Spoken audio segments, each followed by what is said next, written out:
Hello, everyone. Welcome to our virtual conversation, Holding AI Accountable, Who Gets to Tell the Story? I am Bo-Young Lim from the Pulitzer Center. And as our audience settles in, please feel free to share in the chat where you're joining us from.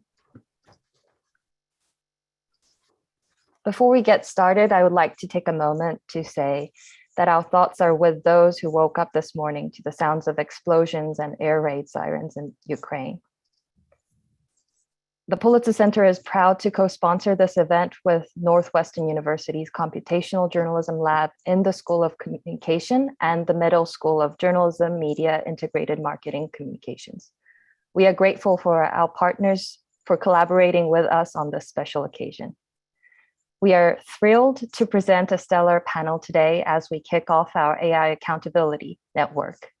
Through this new major initiative, we seek to expand the field of algorithmic accountability reporting by providing grants and fellowships for journalists to report on AI and with AI. For the next hour, I hope you enjoy the conversation among our three speakers who will share their thoughts on the AI reporting landscape, how they got started reporting on this urgent issue, discuss their challenges and breakthroughs, offer tips for colleagues. Please share any questions you may have in the Q&A box in Zoom or via YouTube chat for those of you watching live stream. Our speakers will try to answer as many of them as possible at the end of the conversation. Now I'd like to introduce our guest who will be leading this conversation, Gina Chua. Gina is the executive editor at Reuters with a career spanning 3 decades and 5 countries. She is well known for being a champion of investigative journalism, collaboration, and innovation. Gina, thank you so much for joining us today. On to you. Thank you very much, Bo-Young. And I just want to say, if I do look distracted today, and I am distracted today, it's because one of my day jobs is security at Reuters. And so Ukraine is top of my mind. I apologize for that.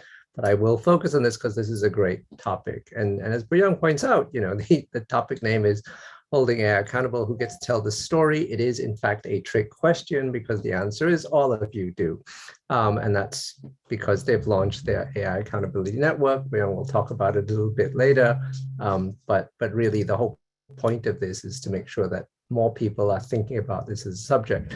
Luckily, we have 2 great panelists to talk about it. Karen Howe, who's a senior AI editor at MIT Technology Review, Karen, and Joanne Kavanagh Simpson, who's a lecturer at Johns Hopkins University.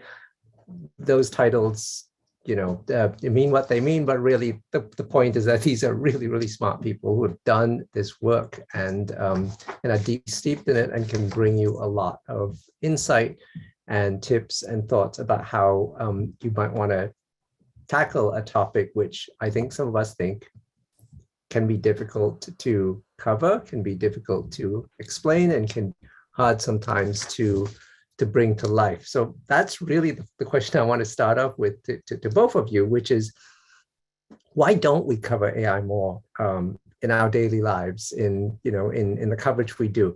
Is it because editors and publications aren't interested enough? Is it because there's a lack of reader interest? Is it because it's really hard to do and there are too many obstacles? Is it because there are technical challenges that people can't overcome? I mean, why don't we have stories every day in the paper about all of the AI and algorithms that run our life? Karen, you want to start? Yeah, sure. I mean, I think honestly, one of the biggest reasons is probably because we don't realize how prevalent AI is. AI it's basically already become infrastructure, digital infrastructure. It's sort of like the internet. And when something becomes infrastructure, it becomes invisible. And so it's really hard to recognize that so much of our lives is actually shaped by AI. And it's even hard for me when I'm covering the topic. Like sometimes I have to remind myself why it's important, because sometimes you start to feel like, is this too specific? Does this actually really matter to people? But yeah, when you think about it, AI curates our information day to day. It affects the way we communicate with one another. It's increasingly affecting the way that we are governed. So it is hugely important. It's invisible. Joanne? Yes, I would say, having worked at various newspapers, including the Miami Herald, and covered various beats, I think one thing you have coming into this is the fact that a lot of journalists fear math, right? To start with, okay? So let alone high-end math, algorithms and how they work. And what I found in all the stories I've written is that there's a learning curve each time. So the way I look at it is, okay, you can understand the definition of AI, and I think Karen has a wonderful way of describing it. And I really love her flow chart on that. Can they think? Can they see? Can they hear? If so, then you've got something going on. It is that I look at it as a complicated story, just like any other complicated story that may be about something else. So when I worked on autonomous vehicles, the question was, how safe is this? What are the ethics of having this being tested on roads? And the AI part of it was figuring out how the autonomous vehicles work. And so each time I've done these stories, yes, it's all AI, but it's all basically advanced technology using all these different tools. And they're always slightly different. So I see it kind of as a silo of, okay, I need to learn this much for this story, and then I'll move on to the next story. So I think that's the challenge. And if you take it piece by piece, you have a better shot of covering it. A little bit of a trick question for both of you. I mean, both of you seem to be saying that, in effect, the idea of AI is, by itself, maybe perhaps too big. I need to understand AI, as opposed to, I think, as Karen says, it's infrastructure. And if you want to learn how, a judge makes a decision and AI is involved, you should know that. If you want to know how police find, identifying potential perpetrators, you're not out to cover AI, you're out to cover a part of life. I mean, can you help us sort of try and reframe this maybe in a way that sounds like a better pitch to an editor, let's say, about, I want to do the story, there's a lot of AI in it, but really the story is about X. It just happens to have AI. Can you give me some examples maybe of work you've done to talk through how this might be pitched in a different way? I'll jump in there, because I have a really great editor I worked with at the Sun Sentinel, Dana Banker, and the question she would always ask was, where's the harm? Where's the harm? So once I could sort of process through, okay, facial recognition is being used in communities, sometimes it might help solve a crime, sometimes it might misidentify. What's the greater harm? And by looking through the data, I could find that it was, deployed in a way that was racially biased. Okay, there's the harm. So editors, I think, need to see that this relates to real people. I think you could have a beat at a paper that's really technology, not even use the word AI, or AI is part of it. I mean, something that I think people can get their heads around. But that's and it's always constantly changing. So I think Karen has pointed out that what's AI in the past is not AI today. So I love her idea of infrastructure as well. I mean, if you cover the internet, you cover technology, you cover airline industry, you cover, it's all tied together. So it can either be a beat, or it can be a part of a story, investigative story that you're working on that happens to be using AI. Yeah, I think what I would add is, like, there are many ways that you could cut into covering AI depending on how technical you want to get. Like, there are some really profound stories that are happening right now where you don't really need to have that much of a technical understanding of AI. You can really just abstract it to the level of something is being automated, and should it be automated? And how is that automation then potentially causing harm? And that level of abstraction already gets you to start asking really important questions about certain systems being adopted in government agencies, for example, and can help you already reveal, things that should be revealed about a technology being used that shouldn't be potentially used in that way. There are also ways to then deepen the technical aspect and start thinking about, okay, do I specifically want to cover some of the things that are particular to deep learning, which is like a subset of AI that is about processing enormous amounts of data, using enormous amounts of computation to produce certain decisions. And if you want to cover things at that level, then there are new questions that sort of emerge. It's like, do we, if you recognize that, you see that there's now this like concentration of power that's at play, because only the largest tech companies can build these deep learning algorithms and can participate in producing technologies that have huge ripple effects on our lives. So I think like for journalists entering this space, there shouldn't be a hesitation to do so, because there are many interesting stories that happen across the different levels of technical depth that we all need to be sort of covering and observing. I love the idea of that sort of technical abstraction, where you essentially just ask the question, should it happen, even if I don't know what the answer is, and may not have the skill to do that. And there's so many things at so many levels. And Joanne, I want to also come back to you at some point about the question about what's the harm versus, the explanation, simply sometimes even without the harm, it's worth telling. I think we're sort of dealing with this at a very sort of broad level, which is what are the ways to think about the stories? And obviously we need to get to the point of the questions of, what are the skills that people need? But let's just stay at this level for a second. Can either of you give examples of things that you don't think are covered, that don't give away your best story ideas, but that you think just aren't covered and should be covered, that things that journalists are simply glossing over, as sort of examples for the audience to think about, things that might be on their beats, that's right in front of them, that they should really think a lot more about. Either of you. Karen. Yeah, I mean, the thing that I've been obsessing over a lot lately is what I was sort of saying, this like concentration of power that's happening, which is really at the core of like pretty much every AI story, I would say. Like you have concentration of power happening both when you're talking about something like deep learning, as I described, where only the largest tech companies get to participate in it. But you also have this concentration of power that happens when the technologies are being developed by, the algorithms are being developed by companies that keep them proprietary. So you can't see into the algorithm. You don't know when a government is acquiring an algorithm or using an algorithm.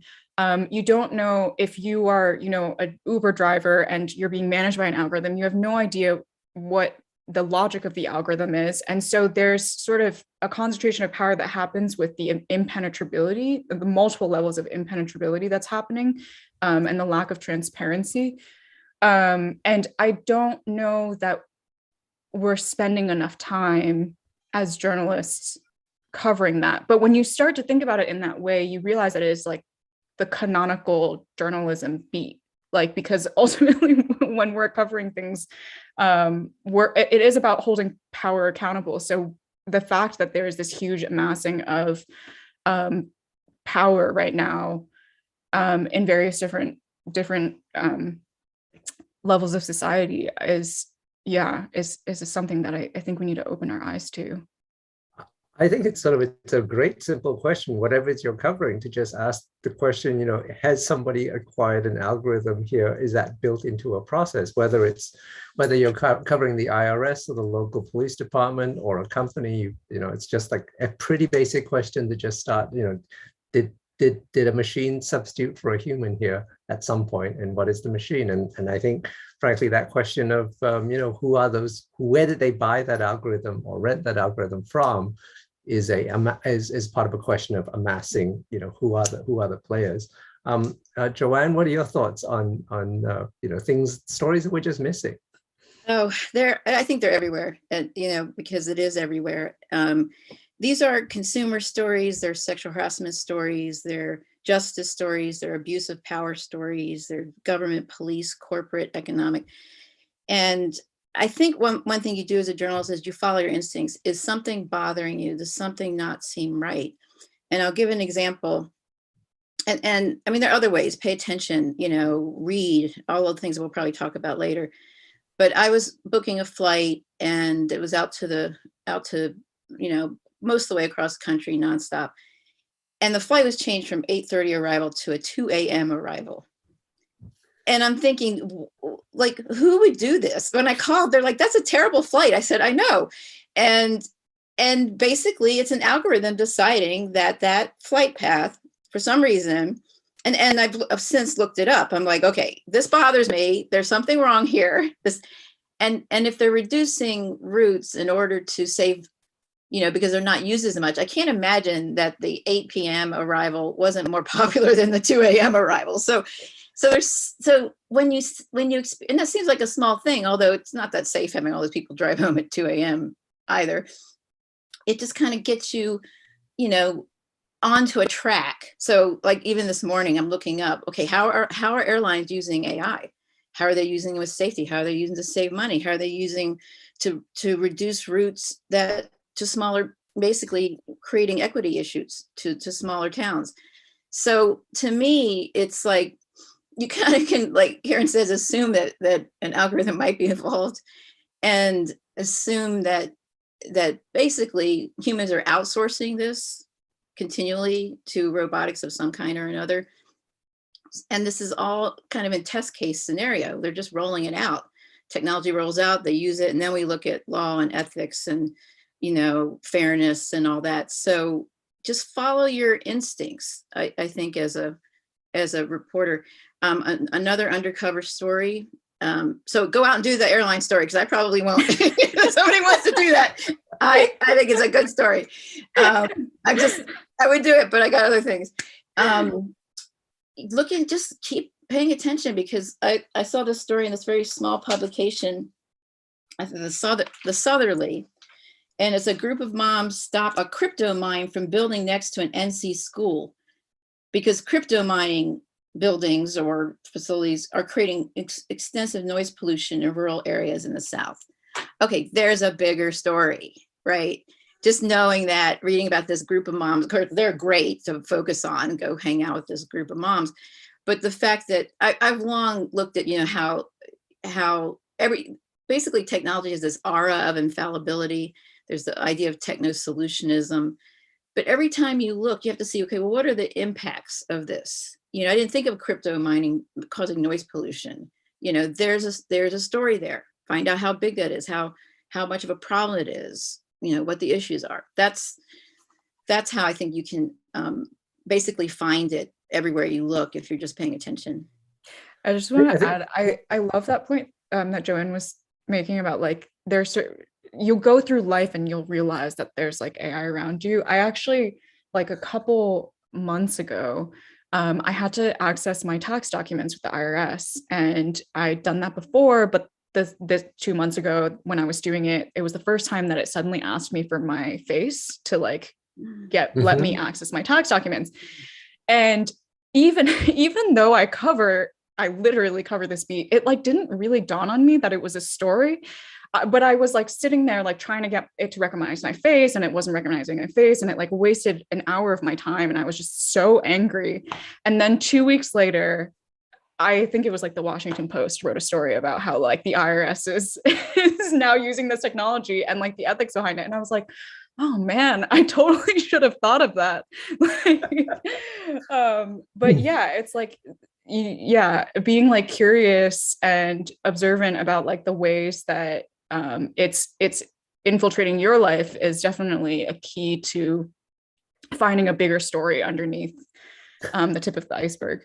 I tend to think of this as sort of, I love the idea of sort of framing it in both in mundane and big tech. There's obviously sort of the big stories about AI that you should look at, and you think about sort of the clear questions that are out there. But I also think it really is about gatekeepers. It's about who makes the decisions. And if you would have written a profile about that person who made that decision, you would want to make you wanted a profile of the machine that makes that decision. So I think that's part of the way to kind of think about this. Every night at dinner, I turn on Spotify and we get some curated list. A machine has curated that list. I know it's not necessarily human. It doesn't come out too badly. I've never asked the question, which it doesn't have to be harm, right?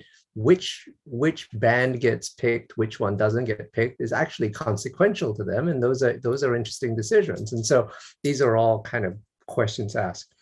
let me pivot for a moment back to kind of like the nuts and bolts. There's a question in the chat, which is, where can journalists get basic information of AI to understand the basics and to learn what questions to ask for potential stories? And I want to pass that slightly to say, what is your idea of what is basic information? You know, what is it that all journalists should be thinking about and knowing, whether you're covering this as a beat or not? And then what more should you know if you want to do this, you know, more intensely?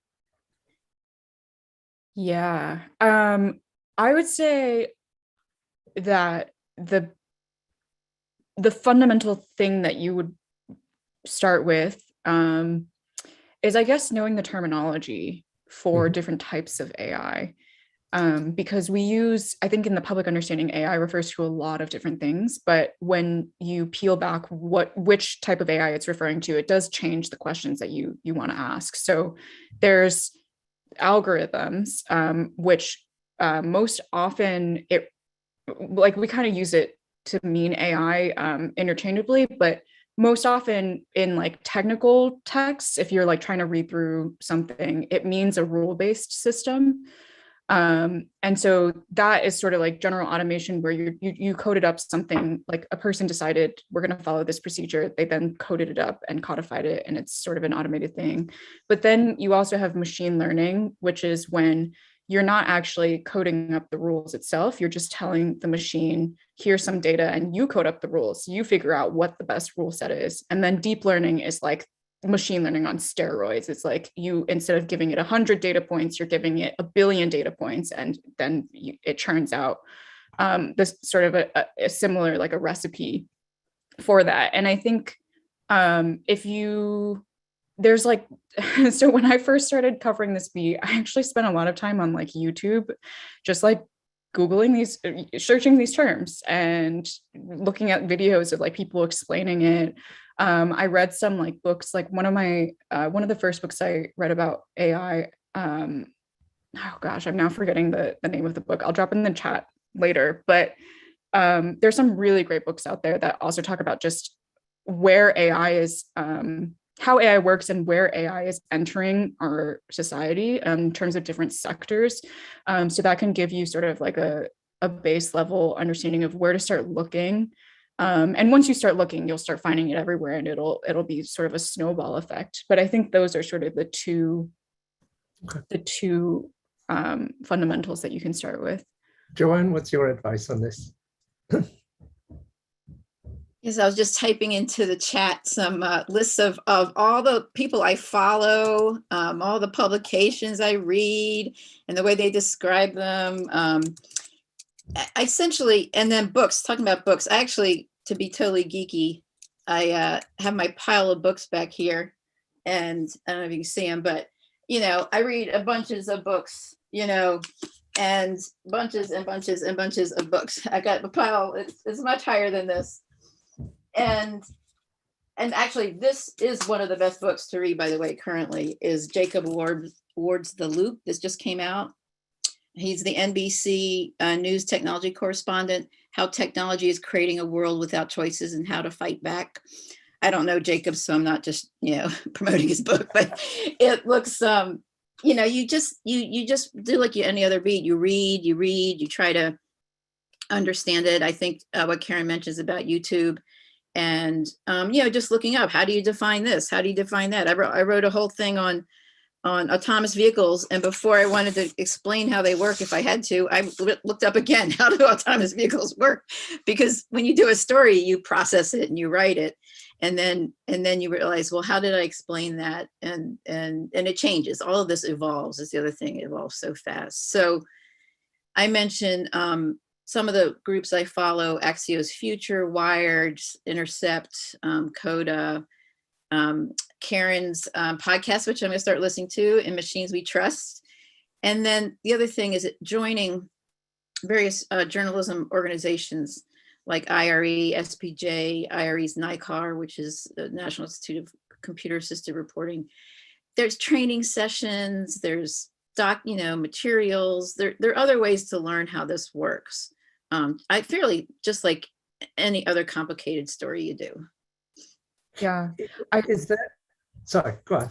One thing that I would add is if you start getting deeper into it and you do want to start getting more technical, the great thing about AI, the field itself, is that everything is open source. Like in industry, nothing is open source, but in the academic research field, you can find all of the AI papers. And what I used to do is I would go look for all of the big AI research conferences. And then I would look at like what were the topics that they were talking about, who were like what were the new flashy things that were happening, who were the main experts on that topic. And there's like a resource called archive.org, which is basically an open source archive of all of the academic papers that are published in many fields, but in particular in AI. And I would just like pull them and read them. And in the beginning, it did not make any sense. And I would call up a researcher and then ask them to explain to me their paper. And over time, you start to realize, okay, these are the terms that I need to know. These are the concepts. And these are the people that are sort of like at the core of some of the stuff happening in this space. So yeah, that's also like a fast way to do a crash course into some of the more technical aspects of the technology. I know, the IRE and NICAR listservs are great, for people that, I'm working on this investigative story. I don't know how to do this in SQL, all of that. Is there a similar listserv, community of people who are familiar, like you guys, that are familiar with AI and who, especially, mid-career and starting journalists can jump in and say, where do I go to find this? I mean, I know it's a tax on everybody's time, but it helps the field grow. Is there such a thing? And should there be such a thing? And if there isn't, can we get Boyoung to set up such a thing? I was just going to say, I'm not aware of anything. So that should be number one on the Pulitzer Center's list for what they do when they launch the AI accountability network, is to start. We've accomplished something already. We've created something today. I mean, Joanne, do you know of any kind of chat room, chat? Most of the people I connect with, but really on Twitter, I would say is one place, because you get a lot of, it's a geeky thing and kind of a cool way. Like I don't like the social impact necessarily, but I'm fascinated by technology. And I think that's the kind of people that are drawn to this. And I also look at the benefits. I mean, it's not a false balance. You just have to look at the issue from all sides to understand it well. I'd say, yeah, just Twitter's one. I think I was going to say, yes, this fellowship is going to be another. No also, pressure. Just going to, like, I think what Karen was saying was getting sources in the field, like you do with anything else, going to some of the conferences, going to some tech conferences, just hanging out and absorbing and following, like Karen was saying, the papers, the research, the industry reports. Well, I love the industry reports. They're so honest in what they can do and what the challenges are. I just love the industry reports. They don't think that journalists are reading them. They're like, they can't understand all this, but it builds up over time and you do understand it. And when I was doing stuff on the spy planes and wide area surveillance, you just dig deeper and deeper and deeper, and you see like, oh yeah, this is a problem because, this is proprietary software and no one else can use it. Or I went to a meeting with transportation officials and they were talking about autonomous vehicles, and I'm in the room and they're talking about how they don't see that well. That's the problem. They can't tell the difference between a paper bag and a person, and they're not going to say that necessarily to me in an interview. They get used to me being around. So, just being there, immersing yourself, getting to know the sources is fun too. I just think that part's fun. Can you, I know we're trying to encourage people to do this, but it's probably best that they walk in with their eyes open. Can you two talk a little bit about the specific challenges of this field? You talked about proprietary, software, things that are not susceptible to FOIA requests, for example. What are the challenges and perhaps some of the tips to get around those challenges? Joanne, what are a few things that get in the way? Well, I think a couple things. Since I write about many different subjects that seem to touch on AI or advanced computing in some way or technology, including education technology, ed tech is a really big, scary field now too, is that you have, the challenge is really deeply understanding that manifestation of the technology, because it's different every time. You know, autonomous vehicles use LiDAR and cameras and you know, digital contact traces uses Bluetooth. And so you have to understand that, double check it, make sure you're describing it accurately. And then with the police side of things, it's the same thing, only there's higher stakes. I mean, you have to circle back to the departments and say, this is how I'm describing how this works. Is this accurate? You know, if it's not, I need to know that. I don't want them coming back to me later. So getting it right is a big challenge. And then with FOIA, I'll give you two examples. In Baltimore, I asked for basically some emails on their using Ring cameras for facial recognition use or whatever. And they were going to charge me $450,000. Okay, literally $450,000. I went to Florida, which has great public records laws, and started asking for data. And it came back, you know, $176 for this first round of data. And I was like, this is why I worked in Florida for so long, you know. So it depends on the public records laws in your areas. I just got around the FOIA resistance in Baltimore through sourcing and other ways. But those are the two challenges, the technology and then access. And then the other one would be narrative, finding story within tech oriented. Hold that thought, because there's a whole question around that. I want to come back to that. Karen, what are the obstacles that you see? Yeah, it's the proprietary nature, I think, of these systems, and and the increasing difficulty of working with tech company PR. I think like tech companies are now very on guard because of the relationship of the journalists covering the tech industry, and so it can be really challenging to just work through that. But there are, as Joanne mentioned, there are ways that you can sort of get creative in figuring out how to get this information. Like I don't personally do FOIA requests, but I have some. There are some reporters in AI that where that's sort of their bread and butter. Like if there is a particular technology that you believe could potentially be used by some government agency, they just like file a FOIA request to that agency. And you usually get some documentation where it might be a pitch deck where the person is like pitching the government agency. And there have been a lot of stories, for example, on the use of facial recognition by police departments that's come out that way. You can also go the research route. Like I spent a lot of time reading these research papers in these open source forums because it doesn't exactly tell you precisely how something works, but oftentimes these researchers have one foot in industry and one foot in academia. So you can start kind of getting the shape of what's happening based on what they're producing on the academia side of their career. And the last thing is I spent a lot of time talking to former employees. And that's like really long and laborious work because you have to find the right former employee or current employee to like actually be willing to talk to you. But if you hit the jackpot, then you can start getting some really interesting information about the things that are going on in the ways these technologies are built or used.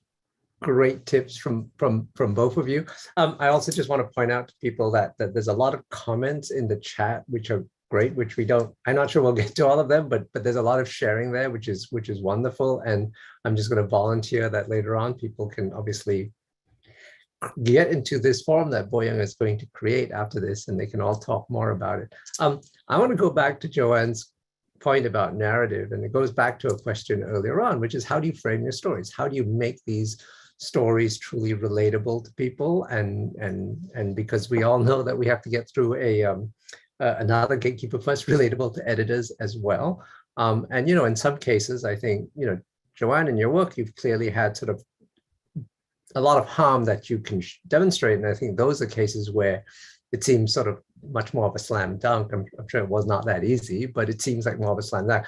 How do you do the kind of more of the day-to-day kind of stories that might be more complicated to explain or don't have as clear a level of harm or as clear a level of just moral outrage? I think there's harm and there's potential harm. I mean, some of the harm, like my flight that gets in at 2 a.m., is that inconvenience harm? Is there greater harm? I always look for the greater harm because I think there usually is. In my case, well, it would have been easier without the pandemic because it was harder to get out at the time I was doing it. So finding narrative was a challenge as a result because there were protests going on. And in Baltimore in particular, the spy plane had just gone up, which wasn't necessarily happening when I proposed the story. So in some ways, journalists get lucky that this big story starts to break in the middle of that's related to what they're working on.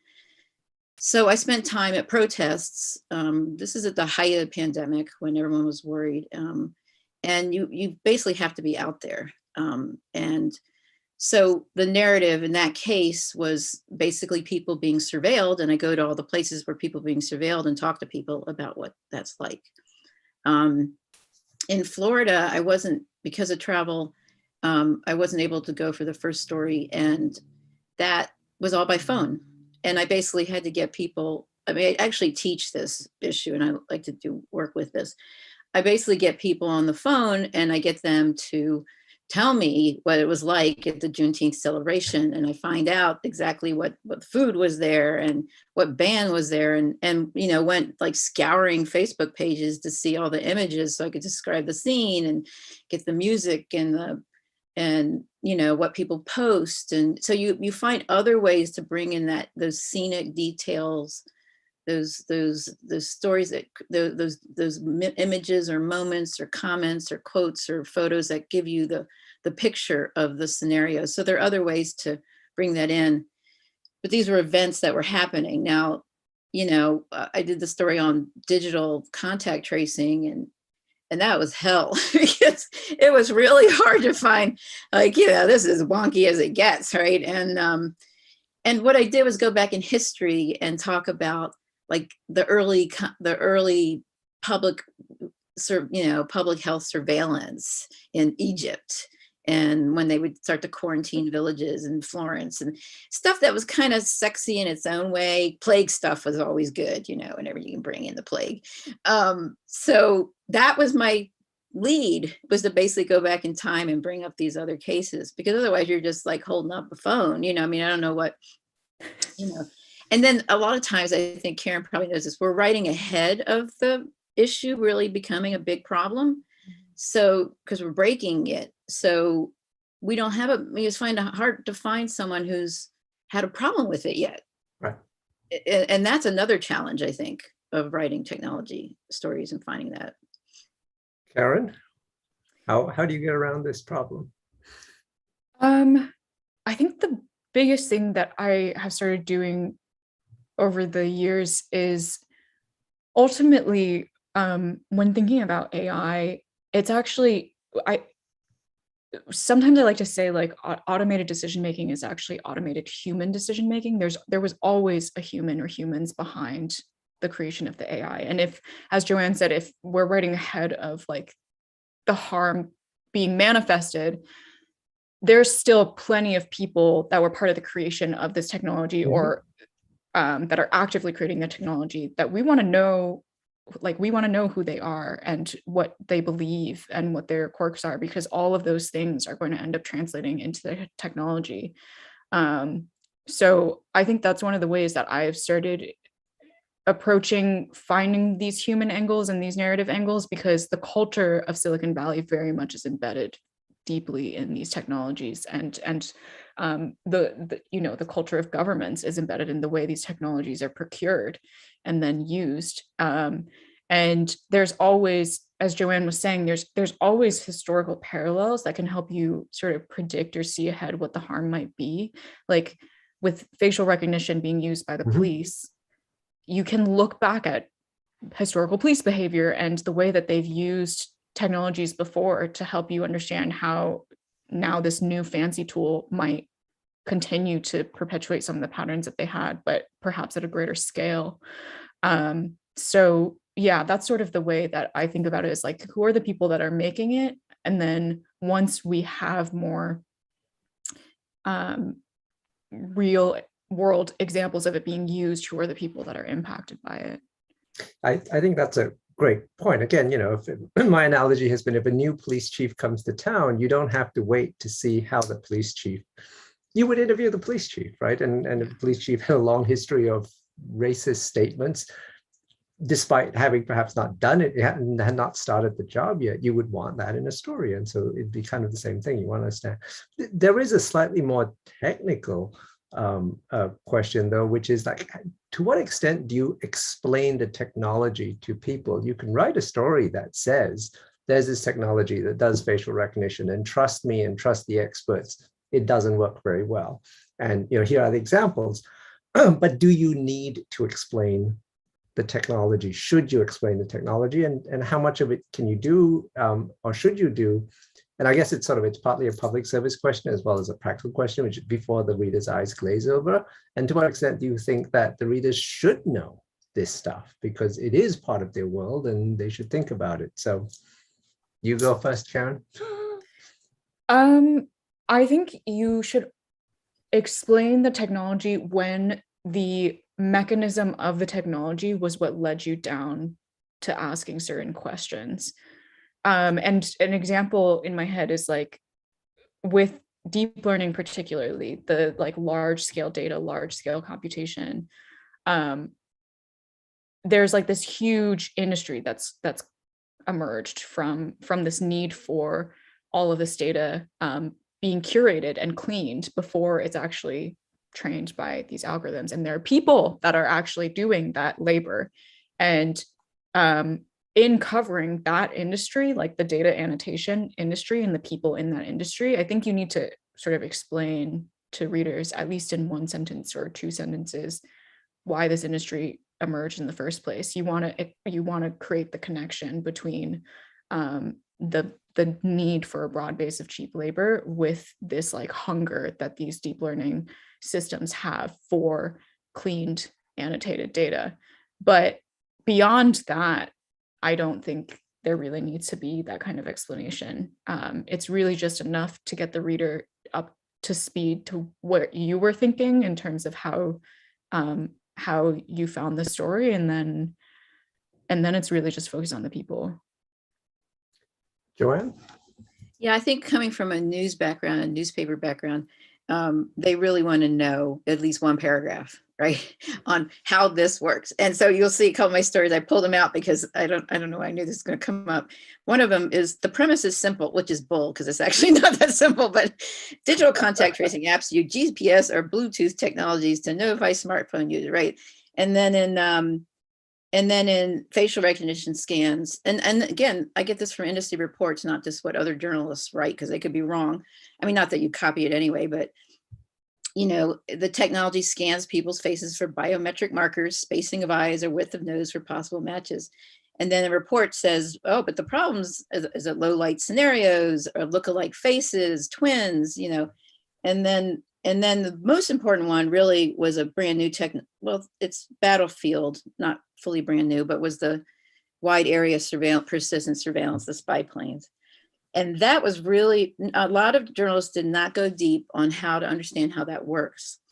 And the reason that was important in that case, and this would speak to what Karen's talking about, where it's really deeply relevant, is because the company and the Baltimore police were contending that it wouldn't violate privacy because it wouldn't really identify a person. It would only see a couple pixels. But when you go deep and you don't say that, first of all, it doesn't make sense because it's meant to help identify, right, possible perpetrators or whatever. You find out that, well, it can see more than a pixel. It can see a car. I looked at presentations by the owner who said, yeah, you can see where, he's fallen down because he's been shot. Well, that's not a pixel, right?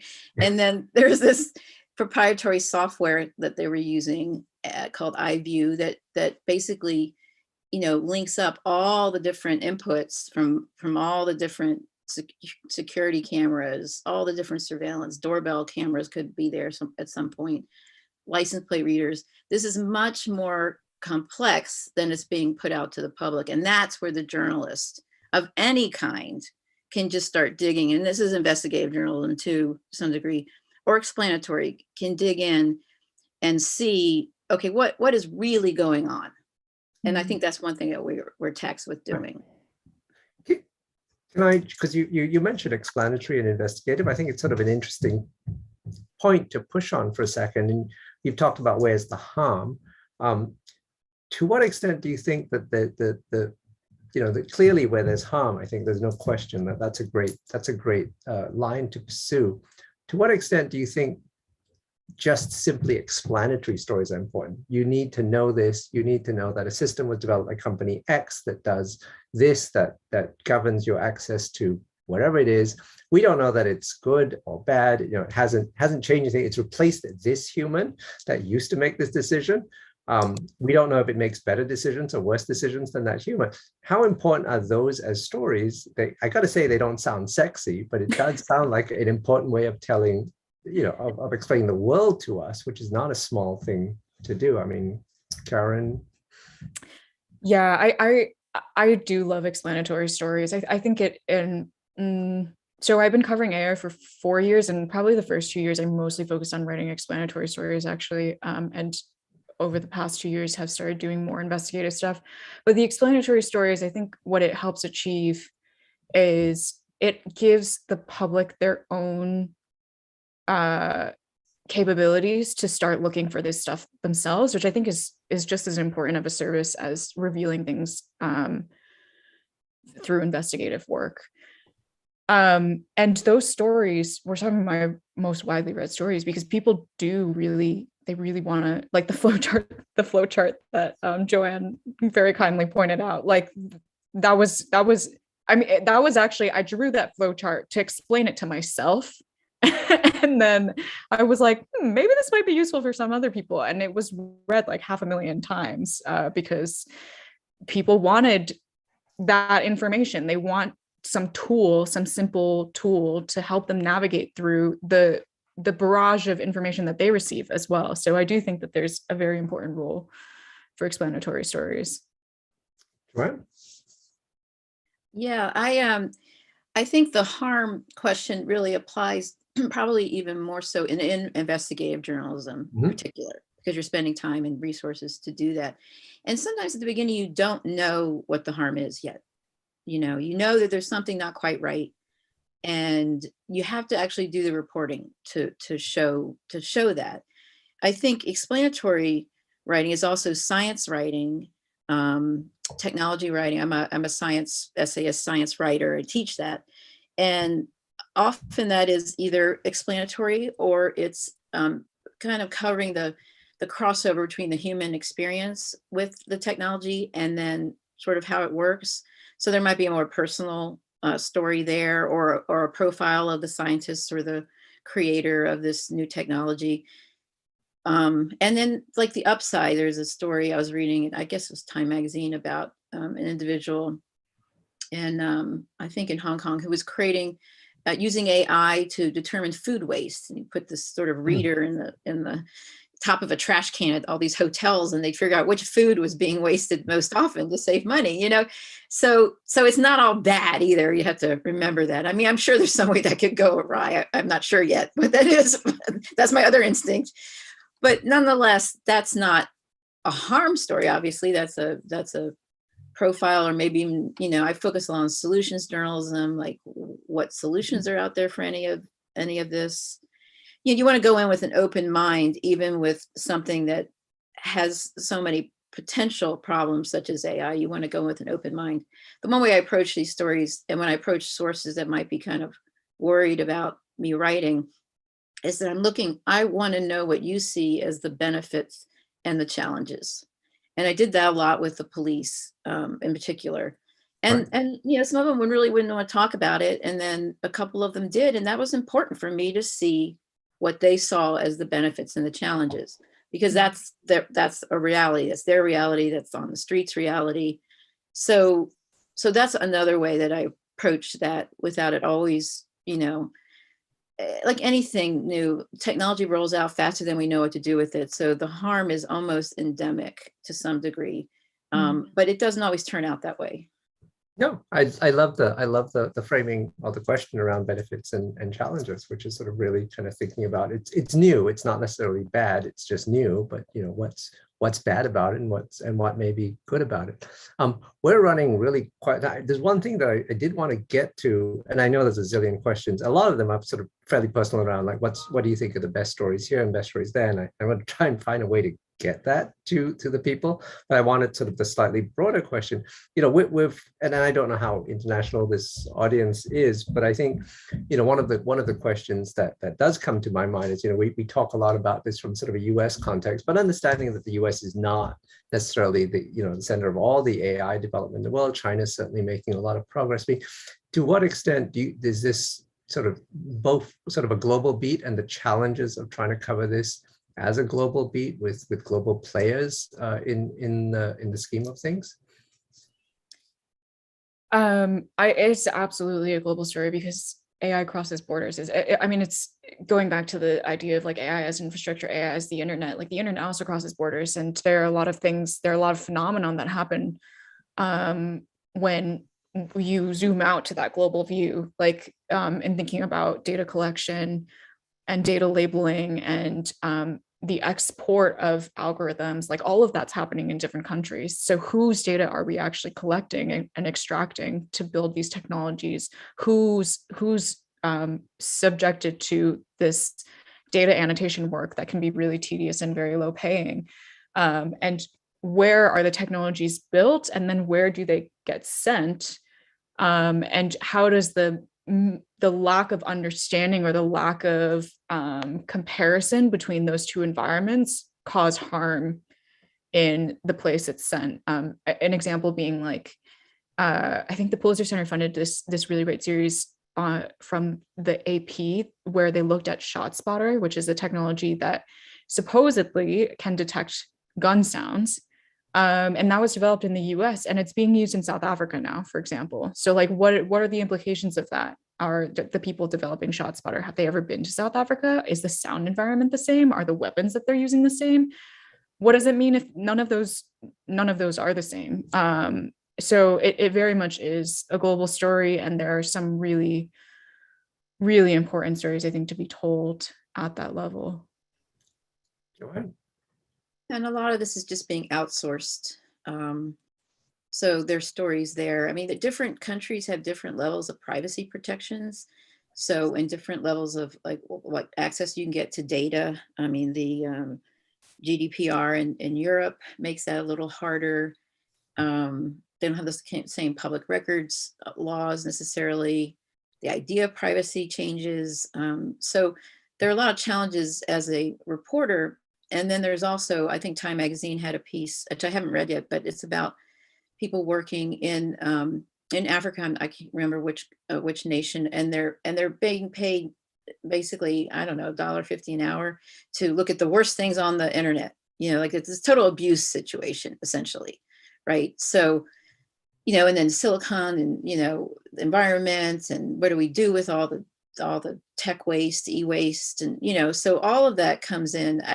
AI, I mean, to me, the server farms, the crypto mining, it's NFTs, like we're going a wacky direction if we're trying to be more more environmentally sound. We're like going off the deep end. And, so that is definitely international. Mm-hmm. And every country has, that's why it's so important to have local reporters working within their own community, within their own nation, because they know what the issues are locally. We can't assume based on, these little bits and pieces we get. So that's why that's so important to support work in international settings from local reporters as well, because there's just so much going on that we need to know about. And that is what, just to get that plug in, they didn't pay me for this. That's what the Pulitzer Center does. So this is great. We are really running up on time. There's one really quick question, which I'm just going to throw to Karen, which is, because you talked about the issue of, PR from the tech firms, it's getting tougher and tougher. And the question is really about what kind of responses, pushback are you getting? And more, I guess, practically, what's the trick to get around that pushback, if any? Well, usually I sort of just get stonewalled when I'm asking like very basic information, because increasingly companies just don't want to participate in any story that I'm involved in. And so I might send a company like a question just like, how does this work? And they're like, no comment. And it's just like really, yeah, it gets really frustrating. And so some of the ways that I get around it is what I talked about before. Like I'll try to talk to former employees, current employees. Sometimes I'll look for other coverage, because with basic information, sometimes a company will have talked to another reporter, even if they're not talking to me. Recently, I discovered a new hack, which is for the series that I've been doing with the Pulitzer Center, I have collaborators that I've been working with, local reporting partners in the locations where the pieces are based. And we will like tag team depending on which companies are more familiar with our work. The other person will reach out. And we try to get conversations with tech companies that way. And the other way to just the other pushback that happens is when the piece publishes, and the best way to deal with that is bulletproof your stuff, fact check your stuff, and then send them a no surprises email.